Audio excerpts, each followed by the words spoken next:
Hey guys, how's it going? I'm EG Magnum, and this is going to be the second video here going through the stuff, getting caught up on what I've been missing here. So this is the brands and the unique rebalancing, as well as we'll take a look at the challenge cosmetic rewards for this league. In the third video, we're going to have the slam and Warcry stuff. And the first one we already talked about, the harvest and some of the harvest crafting preview options.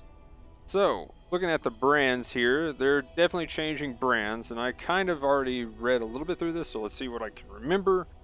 But Arcanist Brand is pretty much the build your own brand skill, so it's pretty much any triggerable spell linked with it. Each time a brand is activated, it triggers the supported spell. So pretty much what we saw was stuff like Fireball and Shock Nova, that kind of deal. This is going to be interesting. I know some people have talked about it being like, this is totems essentially, only the brand version, so you can actually have reflect, but it's essentially totems where the damage can be reflected at you. Depending on how they scale this, though, is going to be the big question. One of the biggest problems with, say, ranged attack totem was the damage was just bleh. So, if they, do this, I guess right or wrong, however you want to say it, it could either be insane or it can be meh. So we're going to have to see the numbers before we can really tell how this is going to work and what skills it's going to work with. So, again, we'll just have to see the numbers. I'm guessing that'll be, normally they do the gems like right after the patch notes, so we'll probably see it, I guess, Wednesday or Thursday next week, something like that. Or Tuesday, whenever the patch notes come out. Something like that. Anyway, let's move on to Penance Brand, which is the one I'm kind of most interested in. It seems like you put it on a target, they become energized. Now, the thing is, they actually take damage, which is the thing that I thought was a little bit different. So, though at first the activations don't deal any damage, each activation also spreads energy to another enemy, and then that enemy can then spread it to another uncharged enemy, the next activation, and so on. This means repeat activations it can rapidly spread through a group of enemies, energizing them all. When the brand is removed, for example, by the duration expiring, it being recalled, the target dying, or being replaced, all of the energy is released and there's a big explosion dealing tons of damage, whatever you want to say. So, from that, it sounds like they don't deal any damage while they're just sitting there. But in the video, you'll see that the enemies are actually taking some damage. So that's nice. I think it's when it's fully charged. Right here. Okay, actually, it's covered in this line. So I read that, and then I think I watched the video, and I was like, if the branded enemy becomes fully energized, they start pulsing damage around them. That's the key, right there. So then you can cause boom, boom, boom, boom, and then everything explodes because stuff dies. That's pretty nice. Wintertide Brand is a cold dot brand. So I'm thinking, can you combine this with a cold dot occultist? And now I'm thinking too, if you can use Arcanist Brand, can you just scale brand damage and brand things and pretty much make a cold dot occultist brand only build? But then I started thinking, wait a minute, it says brand enemy is chills them, deals damage. The brand's damage effect becomes more intense on that enemy with each activation. Let's see. Unlike other brands, Winterfall Brand has a base limit of 2 brands per target. With the Runebinder Keystone, you can apply 3 Wintertide brands to a single target for massive cold damage over time. And then I was like, oh, well, in that case, I just wanted to put 3 of these on one enemy. So, okay, cool. Never mind. Because I saw the 3 thing, and I was like, ooh, you could use 3 different ones. But I'm guessing these dots can overlap on the same enemy from what that says. So then you would want to maybe supplement some damage or an effect. So Vortex is instant. So essentially, instead of doing Cold Snap Vortex, I might try to do my Cold Dot Occultist again with Wintertide Brand and Vortex, and we'll see what happens. Swift Brand support. the Swift brand support greatly lowers the active and inactive duration, rather, of a brand, but increases its activation rate, which is kind of cool. There are certain things you would definitely want to do with the Arcanist brand with this. I'm kind of curious as to, like Penance brand. Is that what you're going to do? But again, it lowers the active rate, which then at that point you're kind of just going to have to be casting every few seconds. And how different will the playstyle feel with that support? That's just kind of my concern at this point. Now, brand recall and the brand mechanic adjustments. So brand recall still instantly moves your brands to you and activates them. Cool. That's nice. But no longer refreshes the brand's duration. Seen that coming with the whole Archmage stuff. Okay, I can deal with that. I still would cast mine a bit more.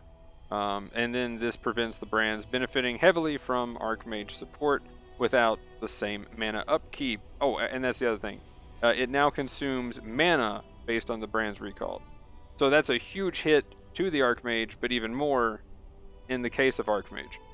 So you will definitely have to pay attention to the duration of your brands and when they're disappearing, so you can't just keep recalling and running through an entire map, even just on a normal brand build.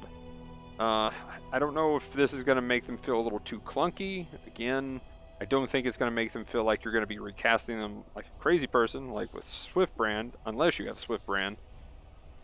And I don't see Swift brand and brand recall being something you would want to use together. So kind of curious to see what kind of brand type setups will use Swift brand. Now, we generally feel that if a common build has ongoing damage with very little input, it should deal below average damage or require massive investment. Certain brand builds that instantly refreshed brand duration indefinitely provided too much power for their opportunity cost. Rather than lowering the damage of these builds, we've changed the mechanic that let the build be played passively. The cooldown of brand recall has been lengthened, but yeah, I didn't read the cooldown being lengthened. They're getting rid of the duration thing and lengthening it, and a mana cost with it. That could be kind of oof. Okay, maybe hold up. Maybe hold up a little bit. I still think they're going to be fine, but let's not go too crazy with this. There's still another little thing to read after this one. But we've also provided new avenues of investment so that you can still bring it down. So I'm kind of curious if the cluster jewels have been altered, or if there's some items that are going to do this, or even passives on the tree that's going to help change this.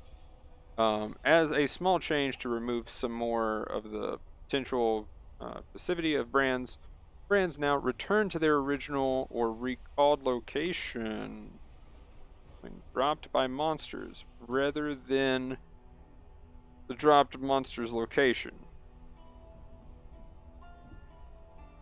So if you brand recall and they go around you here, and they like grab onto stuff, they'll go right back to where they were. If you were just standing in the, well, it doesn't matter where you are, but they'll always go back. That's kind of awkward.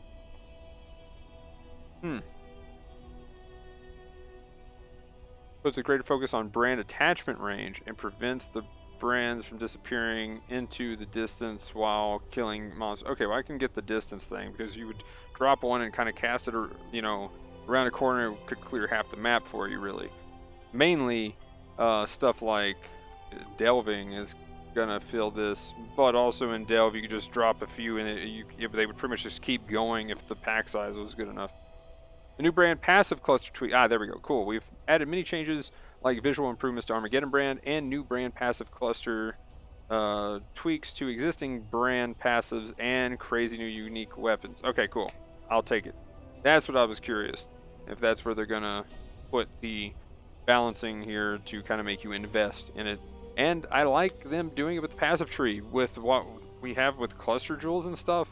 I love seeing that there being tons of choice now, where it feels great having the feeling of being like, oh man, I feel like don't have enough points. It's been a long time since I've felt that.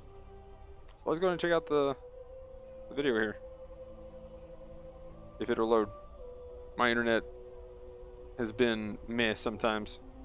Come on. I believe. We got this. You can do it. Come on. Okay, for real though? There we go.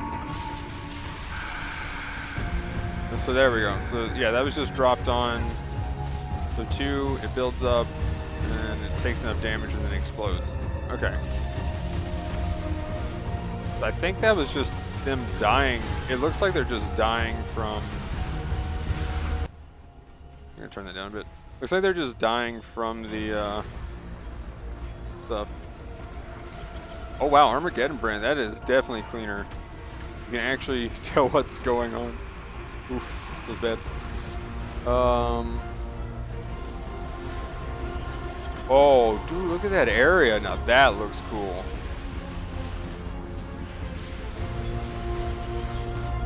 It's probably the most screen clutter one, but that looks really cool.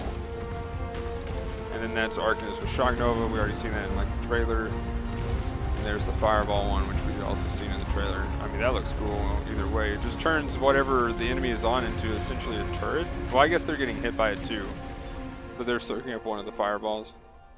Cool. Yeah. Let's go. Pretty hype. Okay, looking at the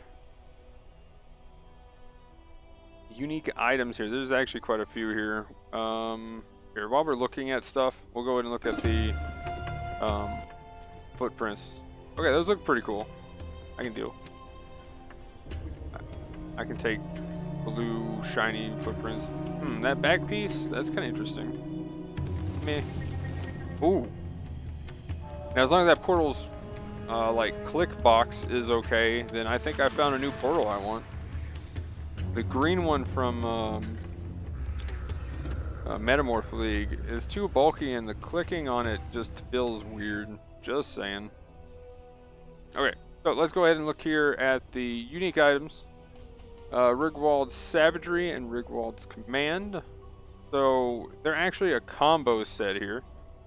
So they pretty much added plus 25 maximum rage while wielding a sword, and plus 1% to damage over time multiplier for bleeding per rage while wielding an axe.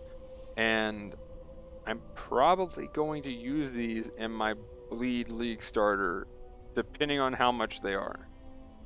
I think I'm going to try to use these. Now, the question is this going to be worth with the just the rage support gem? Do I think I need to go to something like Berserker, or can Berserker actually do well with a bleed build now? I'm probably going to stick with the Gladiator, just because.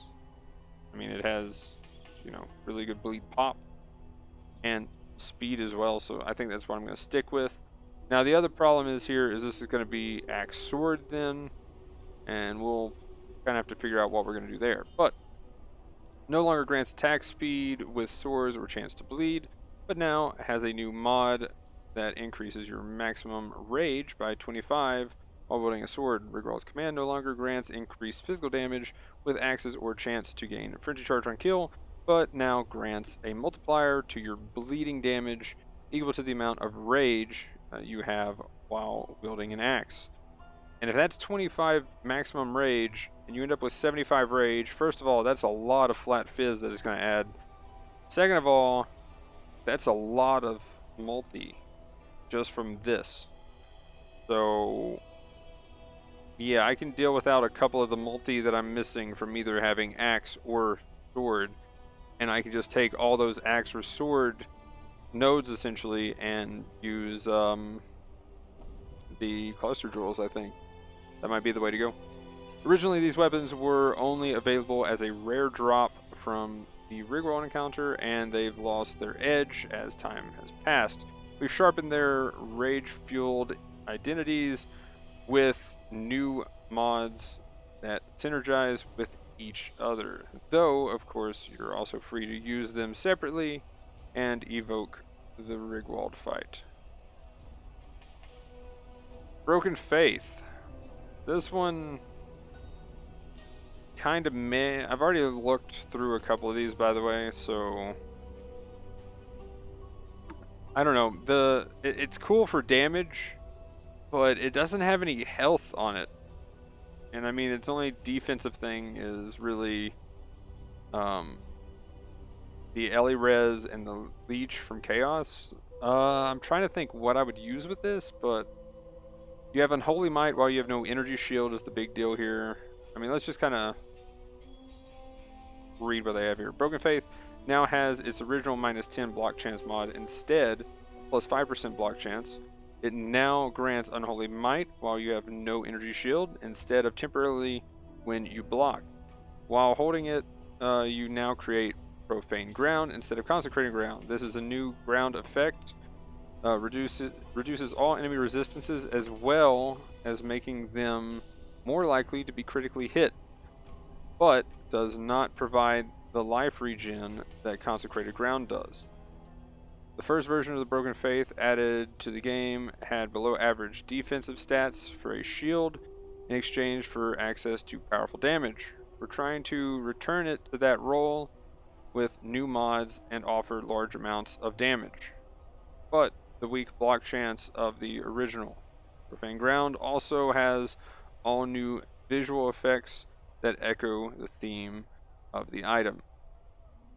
I mean, at this point, if it's going to be, damage, right, then it's essentially kind of a dual wielding thing without dual wielding. And you get the benefits of having a shield. So, kind of the trade-off, I guess. Something like that. I guess that's what they're going for. Ungil's Harmony. Pretty much the main thing here, well, I mean, right here. Causes your critical strike chance to deal no extra damage at all, instead of -25% to critical strike multiplier, but provides up to 350% increased critical strike chance instead of the old 100%. We double down on the existing stats of this item, giving it the unparalleled amount of critical strike chance, but now making your critical crits deal no extra damage at all. Builds that care only about dealing critical strikes now have a way to do so much more consistently, even at quite low levels. Yeah, level 23. Nice. Okay, cool. I don't know. The no extra damage thing is kind of interesting. I'm wondering if we'll see some, like, cast on crit, whatever it is, Ellie Overload kind of builds come out of that. That'd be kind of interesting. The Blood Dance. It does have life on it. I was going to say, what's the life on this? It does have life. Speaking of another item that doesn't have life, though. What do we got here? The Blood Dance now gives 0.8% life regen per frenzy charge from 5. And up to 30% increased damage against enemies on low life per frenzy charge instead of 6 per... Wow. That's actually quite a bit. In exchange, it now reduces the attack and cast speed granted by frenzy charges by 4%, up from 3%. Interesting. The frenzy charge transforming nature of these boots has found uses over the years, but more than ever, they now turn you into a blood-crazed fiend. The life regen per frenzy charge has been substantially increased, and with investment, you can receive a massive amount of damage against enemies who are near death. I guess that makes sense. It's kind of interesting. The 0.8% of life per second per frenzy charge is kind of cool. I'm trying to think though what I would use it with right now. I mean, again, no life on these. Yeah, you get the movement speed when you get a ton of frenzy charges. That's cool. It's dex. maybe you're gonna do some dodge thing, but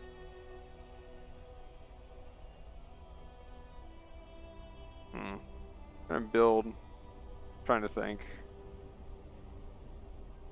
Wonder how much life regen you could get though. I mean, it could be cool. I don't know, just the amount of life I can get on other boots. I don't think I really need the damage on my boot. Trying to think where I could, you know, if I gain more life on something else. You know, what am I giving up to get this kind of thing? And where I can make up for that kind of stats that you would normally have. Maybe, well, I mean, I guess ES would be something you could get from you could give up from your boots, maybe? I don't know. Okay. Moving on here, the Wildfire Crimson Jewel. This is for the Molten Strike.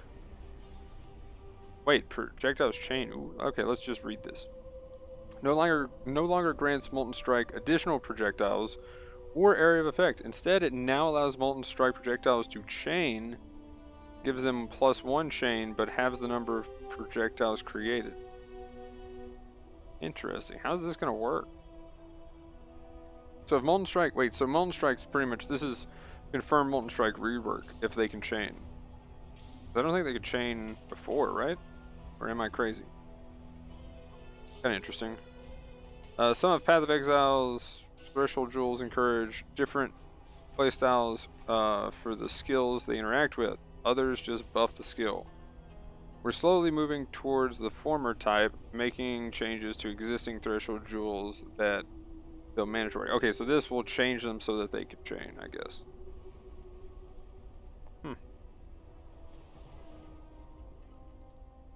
Chain on impacting the ground. Okay, that was going to be my question.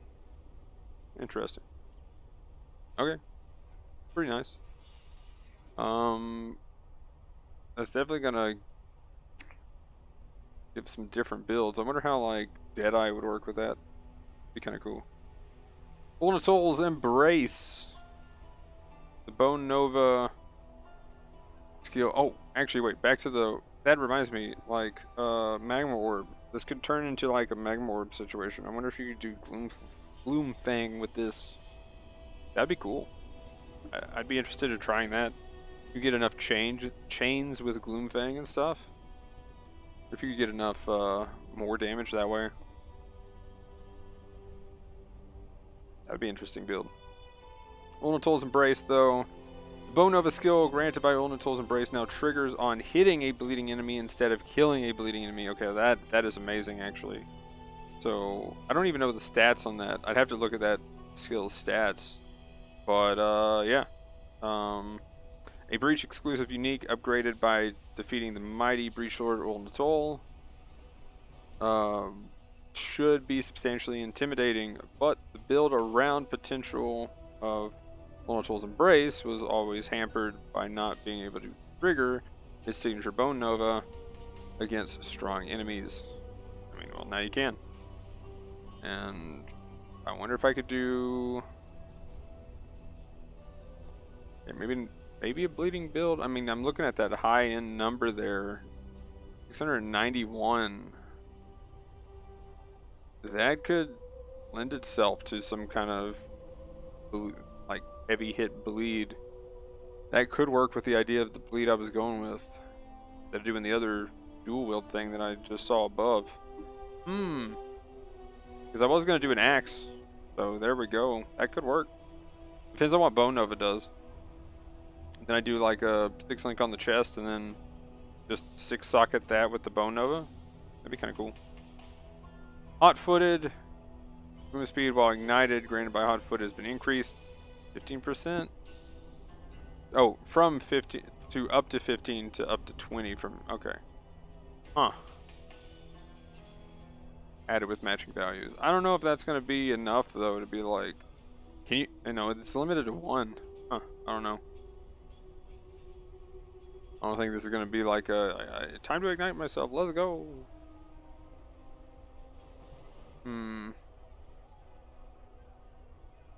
exactly broken the meta. We want to give Pyromaniac Exiles all the help they can get. That's funny. I don't know. I would say get rid of the limit maybe, or have a limit to like 2 or 3, and then it kind of be cool probably. Brain Rattler. This is one of my favorites, and they're doing the two-handed stuff this league. Let's go. What we got here? 50% chance to shock instead of 15, and inflict 300% more damage in order to cause stronger shocks. Okay, so they got the shock thing and 50% chance to shock. Let's go. I mean, I've pretty much wanted to do a build around this after I was kind of looking at its damage. I wonder what... Earthquake? Do a full LE conversion lightning earthquake? That'd be kind of cool. Something like that. Depends on what we've got for some of these slam stuff, which I'll look at here in a minute. And finally, the Dark Seer. This thing has been just kind of a silly thing to have in a cosmetic more than anything, is what I've used it for. While you're blinded, enemies blinded by you have malediction. I think that's the new thing. Is that it? Global damage bonus has been increased from 30 to 50 to 40 to 60. Its chance to blind enemies on hit has been increased from 7 to 10%. Okay. It now prevents blind from lowering your accuracy rather than making you completely immune to blind. Oh, and if it lets you inflict the powerful malediction debuff on enemies if you blinded them while you, the player, are blinded yourself. Okay, well that's cool. How are you going to blind yourself? That's for you to work out. Interesting. Now the question is what... I mean, malediction's cool, I guess, but... I'm trying to think of what I'd be using this with. Let's say you were level 90. Is that still 90 energy shield and 90 mana?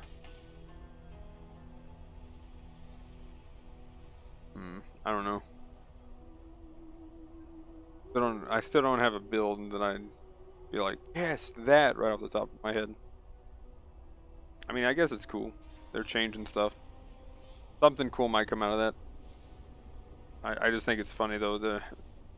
That's for you to work out. But yeah. Anyway, so that's it for these. Usual links will be down in the description below. Like, comment, subscribe, all that. You know, I'll have the Twitter, Discord, Twitch.